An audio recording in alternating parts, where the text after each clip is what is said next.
할렐루야.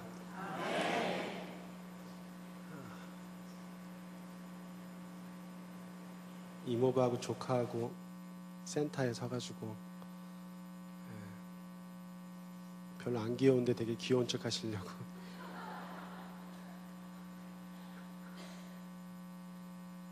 이춘광 중고등부 부장선생님 되게 귀여웠습니다.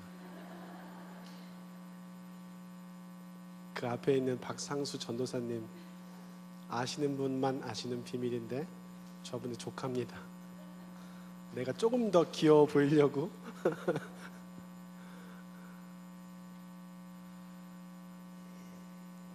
작년 12월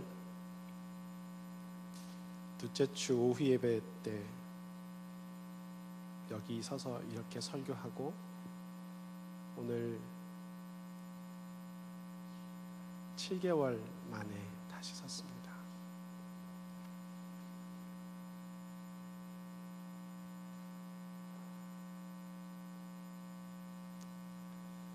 아침에 차를 타고 오면서 아내에게 저희가 주일날 아침에 집을 출발해서 교회 올 때 차에서 둘이 하는 짓거리가 있는데 누가 감사한 걸 더 많이 나누는가 내기하면서 감사거리를 나누면서 옵니다.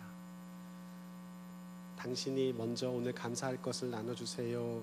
그래서 내가 다시 이 자리에 서서 설교할 수 있는 것이 나는 가장 큰 감사다. 그렇게 말했습니다. 박수 치셔도 됩니다.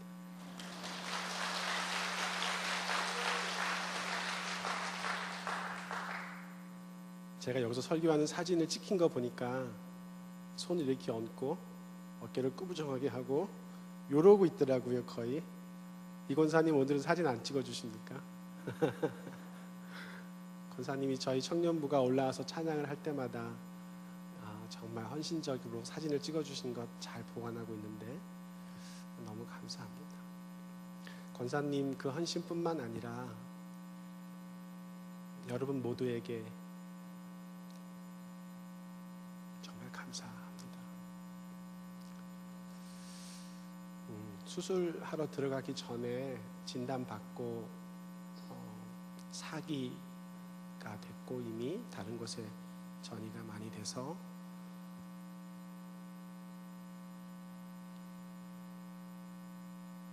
의사 선생님이 하신 말씀은 아니었는데 웬 그 잘 모르는 돌팔이 목사님이 저 정도 상황 되면 한 4개월, 6개월 이렇게 생각하면 될 것 같다 그러는 거예요. 진단받는 그 순간에 전혀 죽는 것, 아픈 것 두렵지 않았는데 6개월이라고 어떤 사람이 이렇게 시간을 정해서 딱 말하니까 갑자기 너무 두려워지더라고요. 별거 아닌 병이라고 생각했는데 이미 많이 전이된 사기암이라고 하고 그런 경우에 생존 확률이 5년 이의 생존 확률이 25%. 이건 제가 어떻게 알았냐면 저희 큰애가 인터넷 검색을 하더니 아빠 같은 상황이면 확률이 25%. 5년이 지나면 4명 중에 1명만 살아남고 나머지 3명은 가는 그런 정도의 상황이라고 아들이 말해줘서 알았습니다. 여기도 지금 제가 주님 앞에 하나님 앞에 서 있지만 혹여 육신의 생명이 닿는 그 순간에도 저는 하나님 안에 있을 것이므로 죽음이라는 것이 저한테는 전혀 두려운 일은 아니었어요. 그런데 좀 아쉬운 것이 몇 가지 있었습니다. 이대로 육신의 삶을 마감하기에는 아쉬운 것이 이것저것 생각이 났습니다. 가장 크게는 저같이 불순종하는 죄인을 불러서 하나님이 당신의 안 울려고 손수건도 안 갖고 왔는데 종을 삼으시겠다고 하시고 이제까지 당신의 종으로 쓰시기 위해 세상에 꽤 인간적인 생각으로 이리저리 도망다니며 이 정도만 제가 사역하고 헌신해도 하나님 저를 충분히 쓰시는 거 아닙니까라고 자신에게 변명했던, 하나님이 정말 나를 쓰실 수 있도록 날 함께 내어드리지 못했던 것이 가장 크게 아쉬웠고요. 우리 막내가 초등학교 6학년 딸내미인데 하나님이 그 딸을 저에게 주실 때 결혼식장에 딴딴딴 아빠가 손잡고 들어가는 그 신랑 아빠 세레모니 해보고 싶었는데 그거 못하게 되면 좀 아쉬울 것 같았고, 여기 박장로님 앞에 계시지만 작년 크리스마스 예배를 제가 못 왔습니다. 수술하는 바람에. 크리스마스 때 대표기도 하시고 그 다음 고난주간에 또 대표기도 하셨다고 하시는데, 크리스마스 때 병을 얻었으니 고난주간에 나아서 부활주일에 오실 줄로 믿습니다 이렇게 기도했다고, 그렇게 될 거라고. 근데 제가 듣기에는 장로님만 기도하신 게 아니고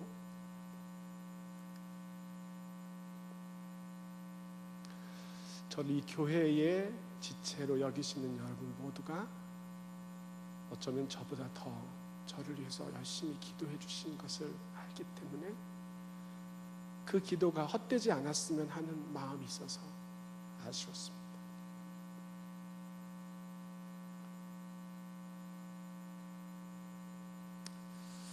근데 기적이 일어났습니다. 기적이 일어났단 말은 제 말이 아니고 저를 수술하고 치료해준 병원의 의사가 한 말입니다. 목사님 같은 경우에 환자가 이렇게 빨리 회복되는 것은 자신도 이해할 수 없다. 그때는 제 의사 선생님이 교회 다니시는 집사님인 걸 몰랐어요. 제가 속으로, 집사님, 당신은 세상의 의술과 기술 그리고 당신이 가진 경험과 지식으로 저를 치료하지만 저에게는 저를 치료하시도록 해야만 합니다. 하나님의 놀라운 기도의 용사들이 한두 명이 아닙니다.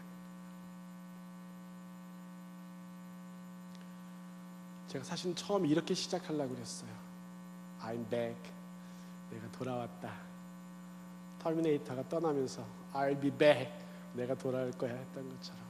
그런데 이렇게 서서 저만 이렇게 설교할 거예요. 키가 작아가지고요. 이 작은 강대상을 조금 당겨서 한 계단 올라가서 이렇게 설교합니다. 이 자리가 얼마나 그리웠는지 몰라요.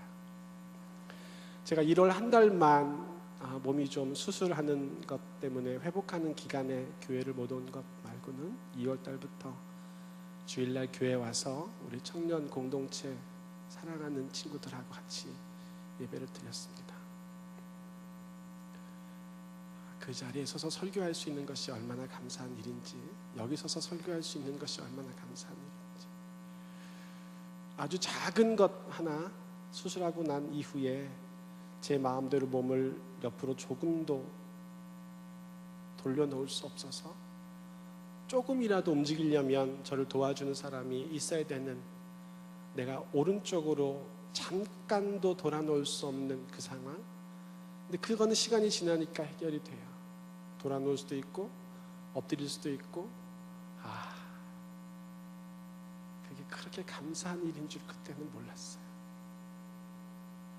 우리가 그렇게 우리에게 있어서 정말 별것 아닌 것 같지만 하나님 앞에 정직하게 서면 정말 감사해야 하는 것들인데 감사하지 못하고 사는 것이 얼마나 많을까.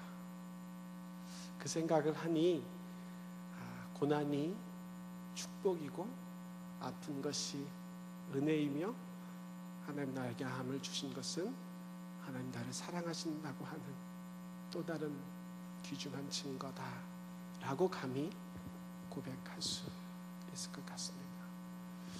할 얘기가 너무 많은데 이 얘기를 다 하면 오늘 교사 헌신 예배 후에는 속회 지도자 모임도 있어서 제가 잘 해가지고 저녁 드시기 전까지는 돌아가실 수 있도록. 할렐루야.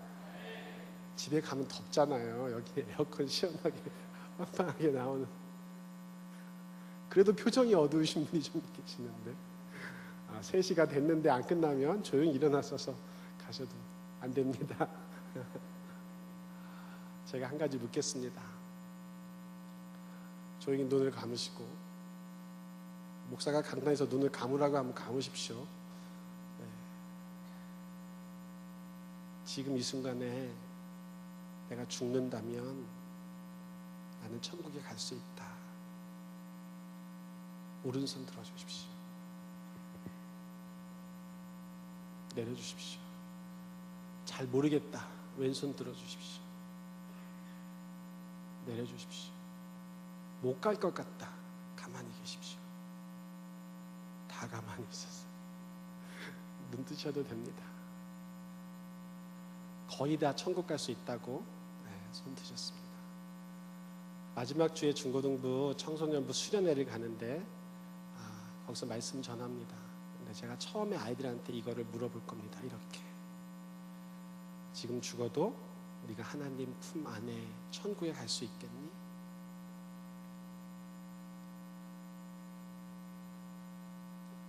하나님 나와 같이 계셔 주시는 것이 천국인데, 육신이 죽어서 천국 가든 여기 있어서 천국을 살든, 그 천국을 사는, 천국을 믿음으로 가지는, 천국을 믿음으로 누리는 그런 믿음이 이번 여름 성경학교 수련회 통해서 우리 교회 아이들에게 정확하게 심겨지고 정확하게 고백할 수 있었으면 좋겠습니다.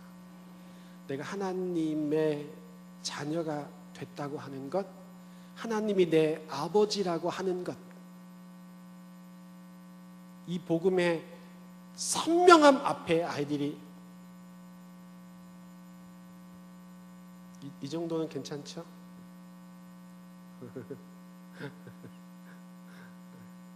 설 수 있도록 첫째 날, 둘째 날 연속해서 복음으로 도전할 겁니다. 어제 중고등부 교선생님들 모여서 수련회 가서 나눌 공과에 관한 학습을 같이 했습니다. 교회학교 교장선생님에게 제가 물었습니다. 수련회 왜 갑니까? 성경학교 왜 합니까? 예산을 1,000만 원 이상씩 들어가면서 그래서 해마다 교회가 여름에 해야 하는 이유가 도대체 뭡니까? 여러분, 수련회 우리가 왜 할까요? 성경학교 왜 할까요? 선생님들에서 지혜로운 대답이 옵니다.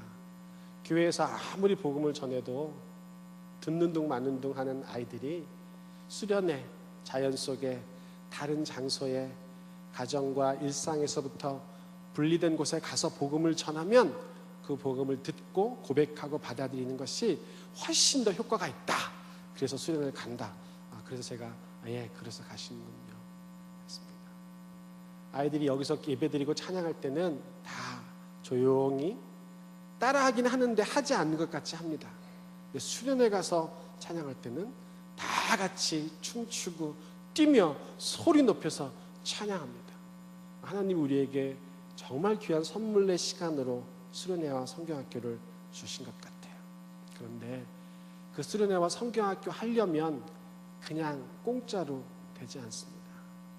이미 몇 달 전부터 선생님들은 이 여름 이벤트를 진행하기 위해서 준비하고 강습에 참여하고 기도하고 새벽 기도도 하고 했어요. 그렇죠?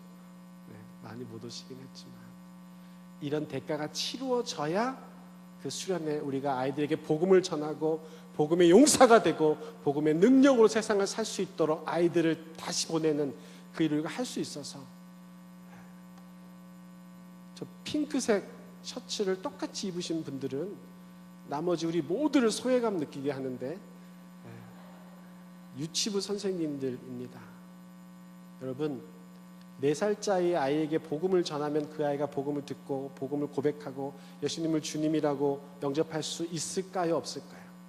있습니다. 하진이도 예수님을 전하고 복음을 전하면 예수님을 나의 구주라고 고백할 수 있습니다. 4살짜리 아이에게 복음을 전해서 그 아이가 평균적으로 우리가 이제 그 평균 수명이 100살이니까 100살까지 산다고 치면 하진이는 96년을 그리스도의 사람으로 사는 겁니다. 대단히 죄송하지만 80이 넘으신 어르신들에게 복음을 전하면 20년만 그리스도인으로 사는 겁니다. 야구르시죠? 내가 진작 좀 예수를 알까. 이것이 아이들을 복음으로 교육해야 하는 중요한 일이기도 하지만 10대 때 복음을 전하면 60, 70%의 아이들이 복음을 받아들입니다. 70대 때 복음을 전하면 0.6에서 0.7%의 사람들만 복음을 영접하고 그리스도인이 됩니다. 언제 복음을 전해야겠습니까? 예수교 대한장로회 통합 측 교회학교 통계를 보면 37.5%의 교회들에서 교회학교 교육, 주일학교 교육, 초등부, 중등부, 고등부, 유치부 교육이 없어졌습니다. 어른들만 예배드립니다. 아이들의 세대가 아이들의 연령을 지친 애들이 많이 없어지니 까닭이기도 하지만 교회가 교회학교에 관심을 갖고 투자하고 중심으로 그들을 복음으로 전하려고 하는 사역을 뒤로 밀어버렸기 때문입니다. 5년만 지나면 어떤 상황이 될까요? 교회는 점점 더 비어져 갈 겁니다. 유럽의 교회들이 비어있는 가장 큰 원인 중에 하나가 이것이라고 지적합니다. 어떻게 하실까요? 성남제일교회는 제가 10년 전에 아동부 담당 목사였는데 그때 이미 연회에서 모범적인 교회 학교를 하는 아동부였습니다. 지금도 성남제일교회는 아동부, 중고등부 100여 명 재적이 있고요. 60, 70명 나와서 예배를 드리고 복음을 듣고 찬양하고 기도하고 하나님과 그 관계를 형성하는 그런 교육 안에 있습니다. 우리가 잃거나 놓지 말아야 할 정말 중요한 하나님의 일입니다. 그런데 아이들은요, 당장 우리가 교회에서 좀 그런 표현이긴 하지만 써먹을 수 있는 아이들이 아닙니다. 11조를 한다고 해도 엄마 아빠한테 받은 용돈에 얼마만 할 뿐입니다. 그 아이들이 5년 내지 또 5년만 더 지나면 교회의 일꾼이 됩니다. 여러분, 올해 고3을 졸업한 친구들 중에 청소년부를 졸업하자마자 청소년부에 선생님으로 간 청년이 4명이나 있습니다. 제가 속으로 처음에는 지들이 뭘 알아서 가르칠까? 여러분, 교회 교육이 뭘 알아서 가르치는 게 아니지 않습니까? 교회 교육이라고 하는 건 내가 만난 예수님을 만난 그대로 찍어서 보여주는 게 교회 교육이지 않습니까? 내가 만난 예수의 능력과 생명이 내 안에 있으면 그 어느 누구도 교사를 할 수 있지 않습니까? 문필한 집 권사님, 교회학교 교사 몇 년째 하시죠? 기억도 안 나신대. 제가 알기로 30년이 다 돼가시네. 그냥 내려놓고 젊은 청년들, 청소년들이 하도록 미루실 수도 있습니다. 근데 놀 수가 없습니다. 아이들 사랑하고 아이들 가리키는 선생님들 사랑해서 그 아이 하나를 잘 키워내면 그 아이 하나가 그 부서와 온 교회와 이 나라와 온 열방에 하나님 쓰시는 그 한 사람이 되면 우리는 그 아이를 우리가 가진 모든 자원으로 키워내는 일에 전력을 다해야 하는 것이 하나님의 뜻이라고 저는 믿습니다. 오늘 본문에 3명의 인물이, 물론 더 많은 인물이 나옵니다. 주요한 인물 3분이 나오는데 빌레몬과 오네시모와 바울입니다. 그냥 제 나름대로 그렇게 정했습니다. 한 명의 선생 바울에게 2명의 제자 빌레몬과 오네시모가 있었습니다. 이 빌레몬서의 이야기는 여러분이 잘 아십니다. 빌레몬의 노예였던 오네시모가 그 빌레몬에게 잘 알지 못하는, 어떤 자료를 찾아봐도 주장할 수 없는 잘못을, 주인의 재산을 훔쳤다라는 얘기도 있고요. 하여튼 그 주인에게 잘못하고 그 노예 오네시모가 주인을 피해 도망칩니다. 도망친 곳이 로마였습니다. 그 당시 제국의 수도였고 사람들이 많았기 때문에 도망자들, 노예들이 숨어서 자기를 은닉하기에 좋은 곳이었을 겁니다. 거기에 가서 바울을 만납니다. 바울은 나이 많아 늙어 이제 잡혀 로마로 압송되어 왔고 재판을 받기까지 한 2년여 로마의 감옥, 어떤 사람들은 감옥이 아닌 처소, 자유롭게 오갈 수 있을 때 가택, 연금, 구금 이런 상태에 있을 거라고 추정하기도 하는데 저는 후자가 맞다고 봅니다. 그러면서 오네시모를 만나고 오네시모에게 복음을 전하고 오네시모의 선생님이 됩니다. 오네시모가 노예였을 당시 로마의 제국은, 로마라고 하는 제국은 이 노예 제도가 경제 활동의 근간이었습니다. 그래서 이 노예들은 황제도 어떤 사람의 노예를 마음대로 할 수 없었습니다. 예를 들어 빌레몬의 노예 오네시모라고 하면 그 오네시모는 빌레몬이 생명까지를 포함한 모든 것을 마음대로 할 수 있는 대상이었습니다. 왜냐하면 이 제국을 유지하는 근간이 노예제도였기 때문에 노예제도를 흔드는 어떤 말이라도 황제까지 할 수 없는 그런 상황이었습니다.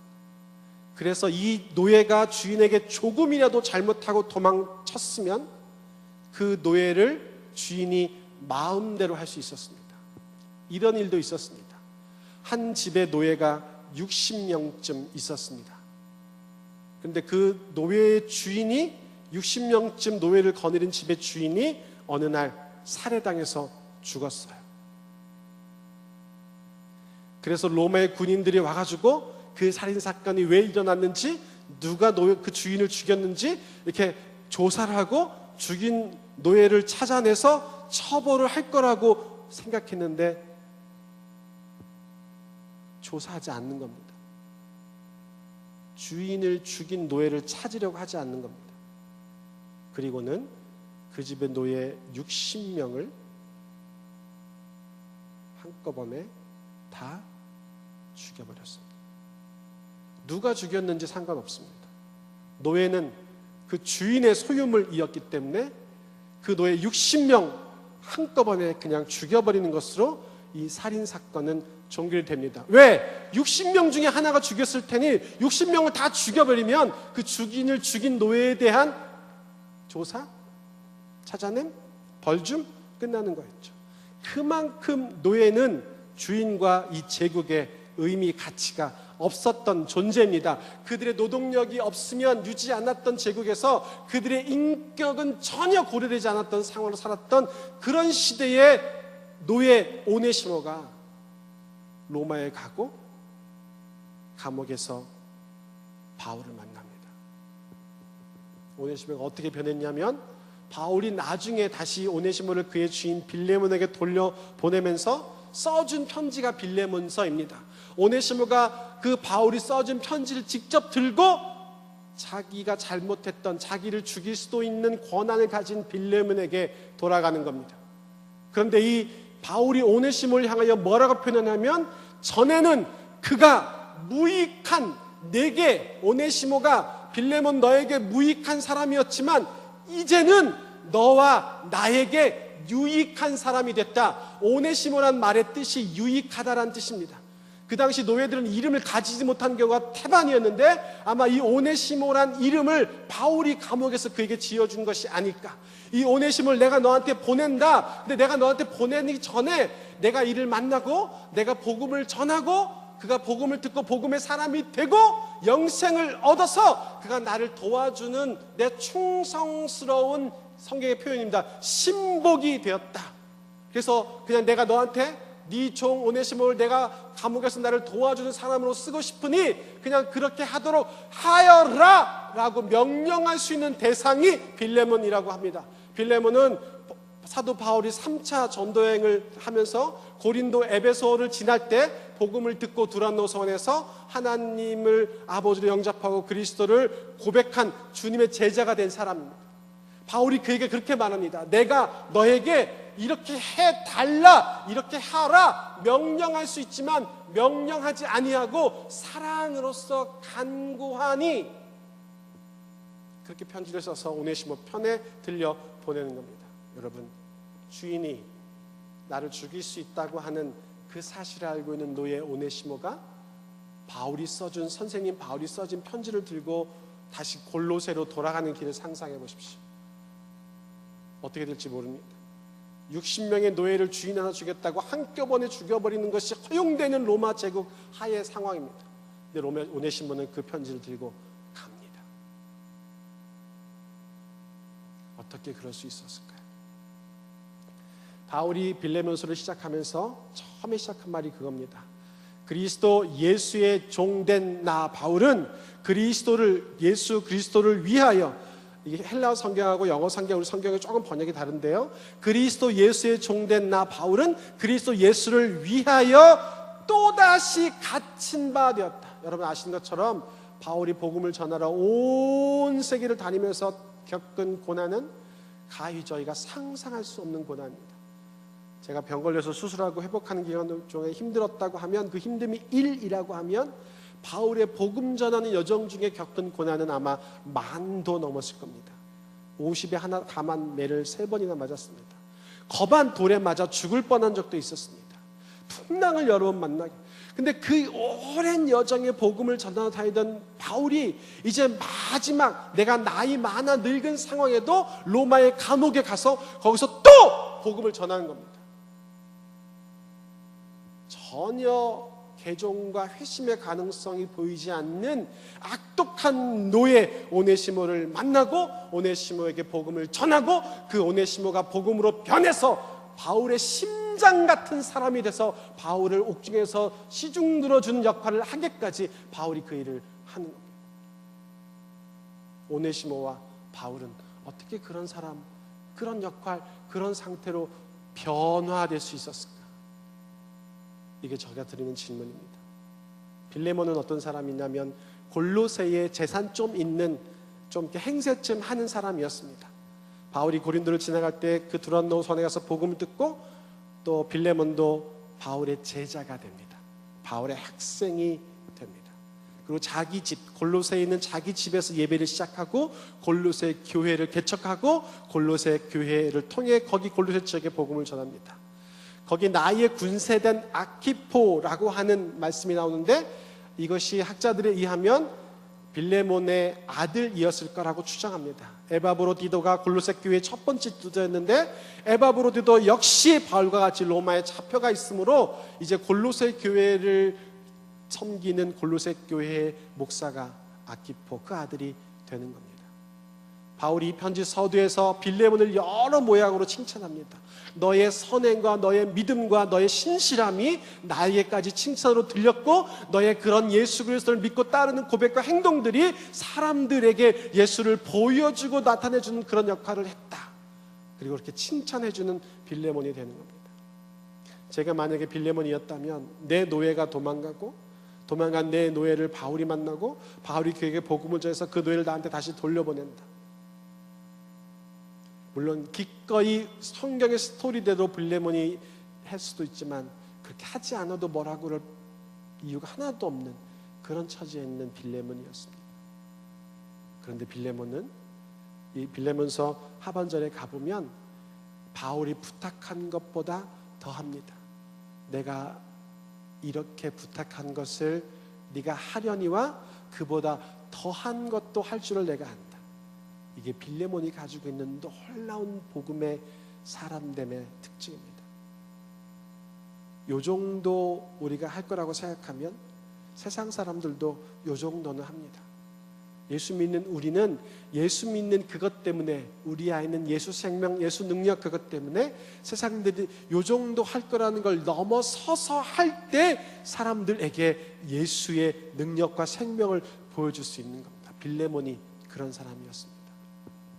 바울이 빌레몬에게 복음을 전해서 빌레몬이 복음의 사람이 되고, 바울이 오네시모에게 복음을 전해서 오네시모가 복음의 사람이 되고, 나중에 이 오네시모가 빌레몬이 오네시모가 자기에게 왔을 때 종 중에 하나로 여기지 않고 사랑하는 형제 중에 하나로 여겨서 그를 극진히 선대했다고 되어 있습니다. 아키포 이후에는 오네시모가 골로새 교회를 섬기는 목사가 됐다는 기록도 있습니다. 무엇이 바울과 빌레몬과 오네시모를 그 이전의 삶과는 확연히 다른 삶으로 바꿔놓았던 걸까요? 그게 복음입니다. 오직 복음의 능력, 영광, 그 힘만이 이전의 삶을 놓고 새로운 삶으로 나아가도록 초청할 수 있는 겁니다. 성경학교 수련회 하면 굉장히 재밌고 좋은 프로그램들이 많습니다. 그러나 저희 교회에서 하는 성경학교 수련회는 핵심이 복음입니다. 아이들을 다시 복음 앞에 세울 겁니다. 복음의 능력으로 그들을 오네시모 되게 할 겁니다. 나아가 그들을 빌레몬이 되게 할 겁니다.